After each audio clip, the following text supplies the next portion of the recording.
Thank you for joining me on another episode of She Leads Now podcast, where we help career and entrepreneurial women gain the tools to develop a success mindset, create winning strategies, build collaborative relationships, and take bold action towards creating impact and fulfillment in their lives and careers. I'm your host, Sabine Gideon, and I'm on a mission to awaken and activate women and emerging leaders so they can tap into their innate leadership ability, elevate their influence, and create the impact they were destined to make. If you're ready to up-level your confidence, courage, and influence, you've come to the right place. Join me weekly for insights, strategies, and resources to help you grow, develop, and embody the leader you were meant to be, so that you can make the impact you know you are called to make and establish the legacy you've always dreamed. The world eagerly awaits the emergence of your brilliance, impact, and influence. So with that, let's dive into this week's episode. Hello and welcome to another episode of She Leads Now. I'm your host, Sabine Gideon, and I am so excited to be with you here this week.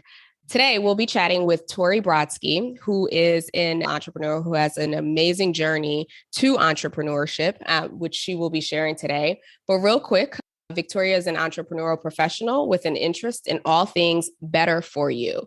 With an educational background in nutritional science, she feels especially drawn to people, products, and services that value health and joyful living. She has also recently started her own e-commerce company, which is a hydration and beverage company called DrinkLyte. Tori, we are so excited to have you here today. Would love to hear a little bit more about you and about your journey. Absolutely. I'm so excited to be here. I think from the moment you reached out, the whole ethos around She Leads Now and all the things involved in that just really resonated with me. So thank you for having me here. Yeah, tell us a little bit about your background, because you have been in the entrepreneurial space for a while. And I know before you started your business, you were working at startups. So talk to us a little bit about your journey and what has led up to now. Yeah, sure. I grew up in a really small town in Northern California. I had a single mom. We were 4 kids. And so the kind of theme I talk about in my life is just personal leadership and self-reliance. And that has just been the really only constant in my life. And I think that's, there's a reason for that. And I think that those are some of the gifts that either I've been given or I've been able to hone because of just all the different types of adversity and also all the different wonderful opportunities I've had in my life. I had very low self-esteem, and I also suffered from an eating disorder since I was very young.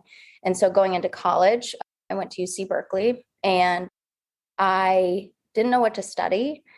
And so you hear all the time, study what you love. But at a school like Cal, they're like, anything that's not STEM, you're just being a wussy. And nutrition science was considered the home ec major, when in reality, nutrition science was a pre-med major. So I took all the same classes as pre-med, except for my last year, it was a focus on metabolic science, community nutrition, the food and beverage industry, clinical nutrition, medical nutrition therapy. And so it was extremely challenging, but it allowed me to connect with health and just learn a lot more about it, everything I needed to have learned to overcome my relationship with food.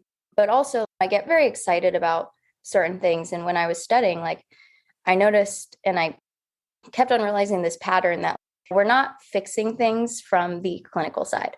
People are making choices because large corporations have the money to convince them to make those choices, especially when it comes to their health and their nutrition. So I decided not to go clinical. I decided I'm going to do business. And I had no idea what that meant because I was a science undergrad.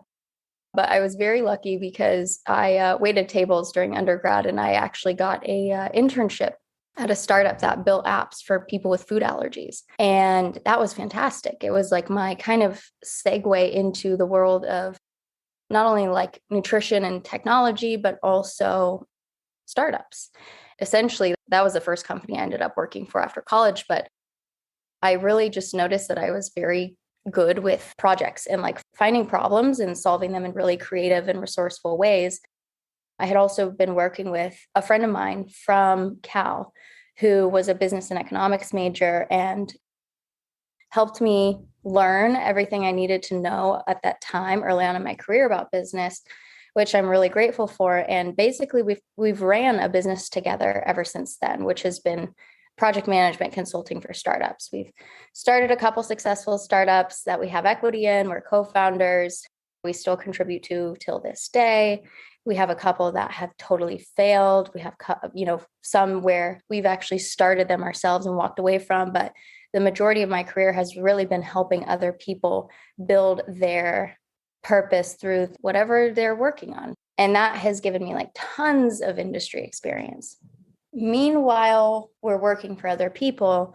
We're like moonlighting our own ideas with other friends of ours and things like that. And so we've worked on a number of different CPG products, from cosmetics to a bra company that I started and stopped. So all these things, I don't think people realize startup, like entrepreneurship in general, is like so not one line. It might be for some people, but I think for the most part, like people don't understand that there's a lot of stuff that goes on before they see what they see. And so in 2019, we started a company called DrinkLyte. So basically, I've been running it since then with the help of my business partner, and I have some really great interns. It's been like such a crazy journey because our whole solution the problem that we were solving was alcohol-induced dehydration. So I was trying to make this habit of going out and having fun and drinking alcohol more healthy by providing a product that was dedicated for like bars, like wherever you were drinking alcohol, a really awesome natural hydration beverage in a can. And we started taking off unexpectedly at the beginning of 2020. Then we all know what happened. And so we pivoted the company to powder form of the drink mix, or of the drinks, and started ecommerce. And at that same time, that same year, I applied and got into the fully employed MBA program at UCLA Anderson School of Management. And it's been a lot. So I know I just blurted a lot of stuff out, but that's not short story, but not the long story either. Got it. First of all, the product, right? DrinkLyte. I think I said this to you the first time, and you probably hear it all the time too, is that, oh my gosh, where was this when I was in college? Because it's obviously beneficial. And if people are creating those habits anyway, might as well position them to do it in a healthy way or not have to suffer the consequences that many of us have suffered. So that is awesome. So you've gone from taking a natural skill with your partner, being able to leverage that skill, support other businesses, support other organizations, and then elevating it to do it in your own business, which is amazing. And now you're in school as well. So how are you balancing school and your business and your clients and your partner and managing a team of interns? How are you doing all of that? Yeah, first of all, one really awesome thing about working for serial entrepreneurs, because a lot of the startups that I worked with were with founders who were serial entrepreneurs. And so I just saw what type of organization works and what doesn't, literally as far as your day-to-day time management as a leader of a business. And so luckily I had my own experiences of how to balance everything, but also I saw a lot of things that didn't work. There's a few things. First of all, like Peter Drucker talks about how if you're going to be effective, you pick 3 things that you need to get done that day, and be very careful about what you choose for number 3, because you probably won't get to it. And you think how insane that is. You're like, there's no way I'm only going to get 3 things done today.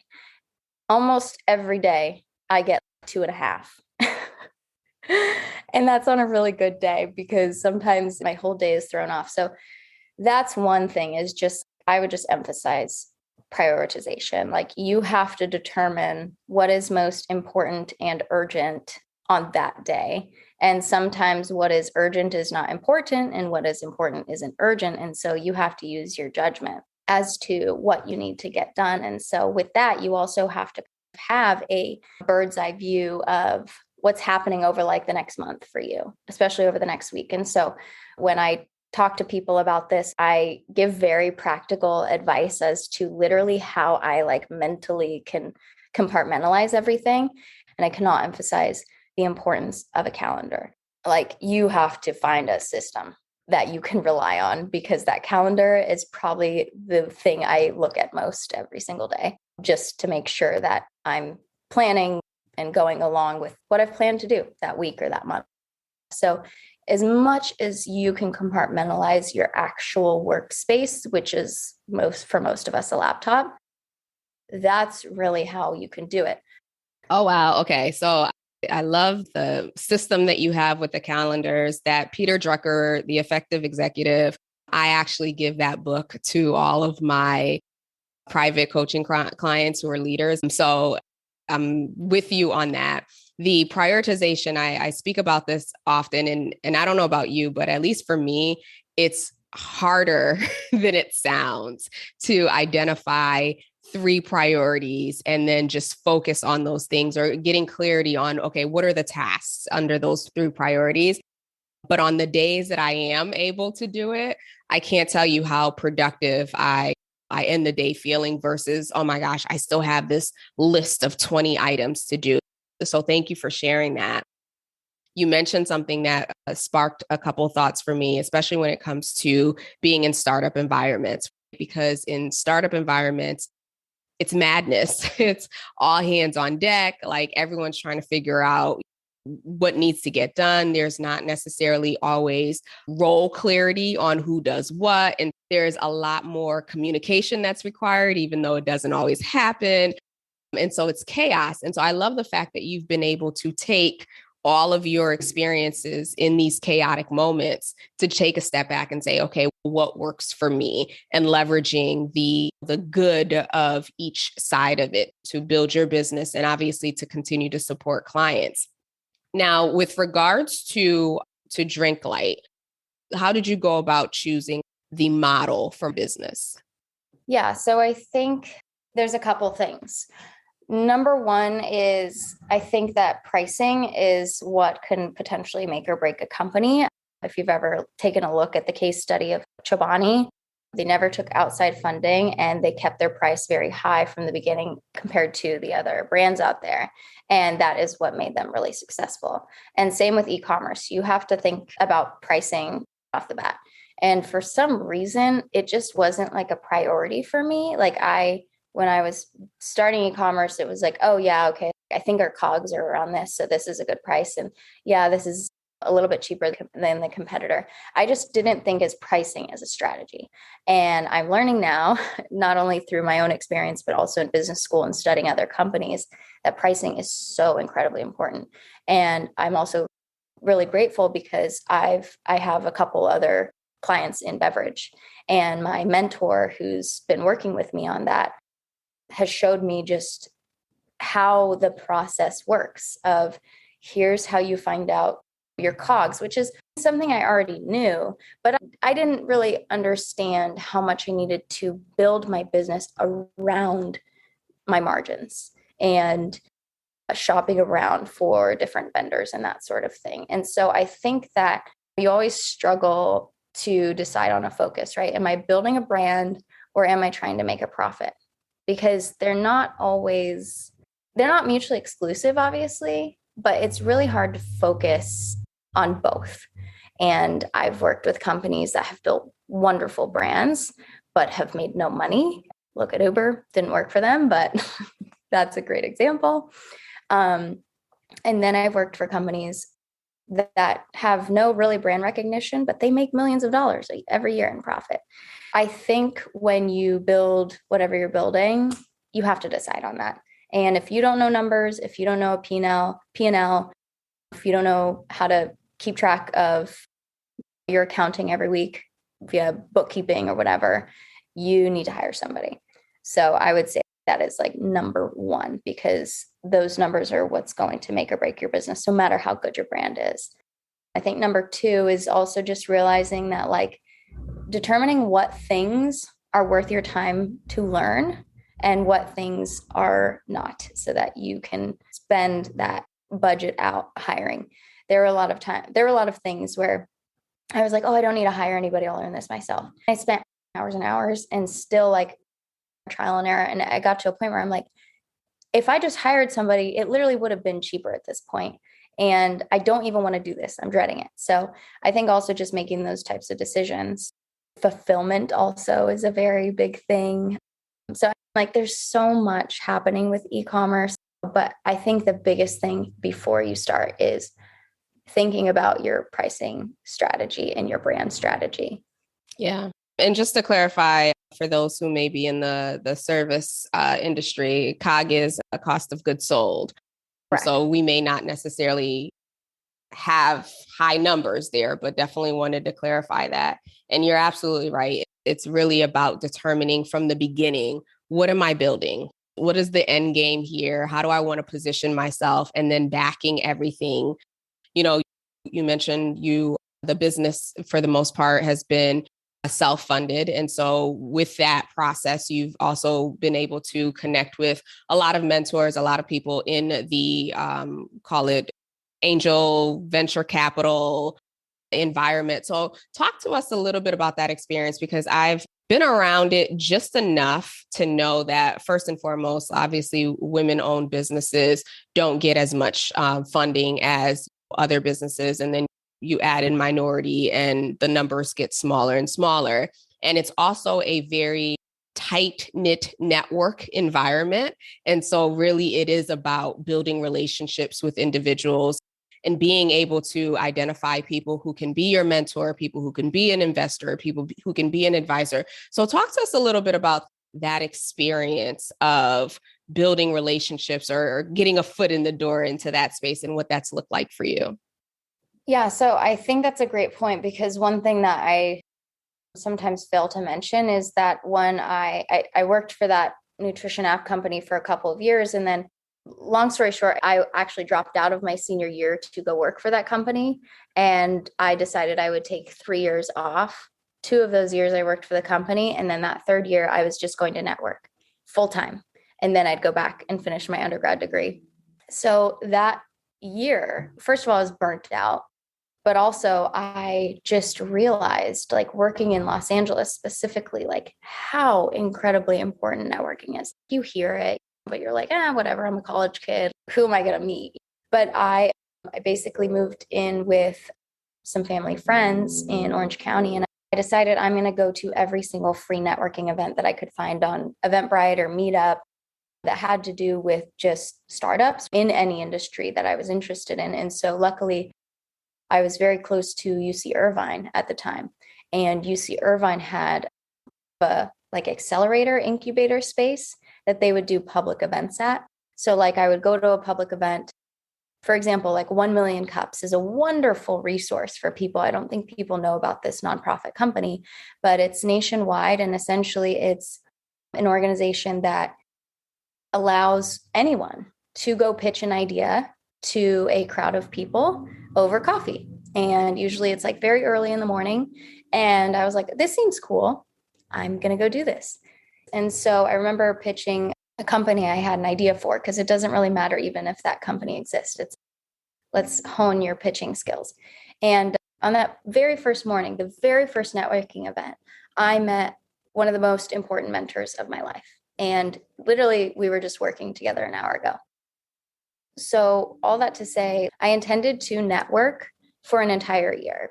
It turns out going to 2 or 3 weeks of networking events started my career, because once I started working on a project with one EIR who needed someone like me and said, maybe I can just hire you part-time. And I said, okay, and here's my business partner. This is what we can do. And then it was just like word of mouth. Okay, you got this problem, Victoria will figure out how to fix it. You got that problem, hire Victoria. And so I just became this like Jane of all trades in the community down there. And it was wonderful. So I think that networking, I'll never be able to emphasize it enough. You need to intentionally go out there to meet people, be the first one to walk in, be the last one to walk out. And it's okay if you're awkward. I don't like that stuff. Like I personally, I guess I'm good at it. It's one of my strengths, but it's exhausting. And especially when you don't know what you're doing with your life. I was like 22 at the time. And I'm like, yeah, I'm an entrepreneur. I dropped out of college. I'm studying, like I was all over the place. And so people recognize that. And the people who will see something in you, you can't mess it up. And for the audience, I did not pay Tori to share about her networking experience and the power of it. And I say that just because I'm always advocating about networking or relationship marketing and really looking at, instead of trying to figure it all out and be the end all and be all, like, how can I leverage the resource of other people, or how can I leverage the knowledge of other people? And I wasn't even expecting your story, but I'm so glad that you were able to highlight how, one, being intentional and setting the intention to put yourself out there to meet as many people really open doors for you. And because of those open doors, you've now built this amazing network. You're building this business and you're continuing to expand and grow based off of that. So that's the power of networking. But I'll get off my soapbox on that. Shifting gears just slightly here. So we had talked about, obviously, there's the networking, there's the building relationships. And then once you get into that ecosystem and get into that circle, there are just a couple of unwritten rules.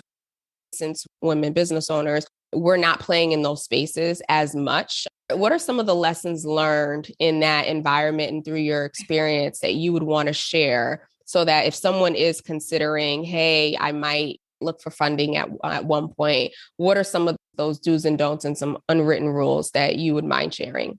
Yeah, absolutely. So unfortunately, I have had experiences where I'm a young woman in a environment in which there are very few and have been very few young women with leadership roles. I think no matter what role you're in, I think if you're a young woman in a male-dominated space, this is going to be a risk, unfortunately. And that risk is having professionals around you act unprofessionally, intentionally or unintentionally, doesn't matter.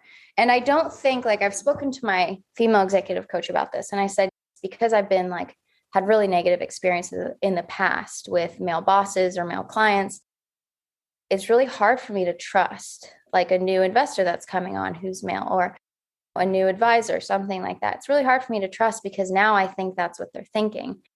And she gave me the advice of, you have to go in and act as if that's impossible, because that's preposterous. And if someone were to treat you like that, it would be unacceptable. And they would know that. And so you have to project yourself. But when you're a young girl, you don't know that. And so I would just say, I think it's good to all the younger women, or women of any age, frankly, who have experienced just some sort of inappropriate behavior in the workplace. A, it's good that you're listening to this, right? Like, you need to hear other stories, to surround yourself with people who can give you advice. But B, walk in the room always with confidence, knowing that you are too important for someone to act inappropriately to. If someone respects you, they're not going to act inappropriately towards you. And so you have to walk into the room with an air of commanding respect. And I know that's very difficult. I still struggle with that sometimes. So you have to put on this veil and that whole like fake it till you make it. So it takes time to do that. So I guess like just in your energy and how you present yourself is very important. And I don't want to say this is like one of those things where it's, oh, if you present yourself as shy and vulnerable, it's your fault if something happens. Absolutely not. What I'm saying is there's the presence that commands respect that is going to help you throughout your career, no matter what. And one of the byproducts of having that and having that mindset as you go throughout your career is that no one is going to act inappropriately to you. And if they do, it will be not good for them. Let's just say that. Assume the best, but be prepared for the worst. Thank you for sharing your vulnerability in terms of experiences that you've had and some of the red flags for the audience. So just want to shift gears here a little bit. I'm a big believer, leaders are readers, and I know you are in a full-fledged master's program. So as you think about books, and you shared about the Peter Drucker effective executive book, but as you think about some other books that may have been pivotal or helpful to you as you've transformed in your entrepreneurial journey, what are some of those books? Yeah, that's a great question. I think that the first one that comes to mind was very powerful recently, and it has nothing to do with business. It has everything to do with spirituality.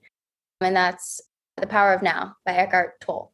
That book allowed me to get into a mindset where you have such faith, like practical ways to get in touch with who you are as a being. And it's meta and interesting and weird, but it's really helpful. The other book that I'm reading right now, because I'm actually in a negotiations class, and this book isn't required, but I had a good friend give it to me. He said, you have to read this. It is Never Split the Difference. Fabulous book. I'm horrible at remembering authors' names, but hopefully you'll be able to pull it up and link it. But it's basically a Chris Voss, I think. Yes. Christopher Voss, yeah. Yeah. And so he did a lot of work in the military and government and FBI and all that to basically negotiate like hostage situations. So literally negotiating for people's lives.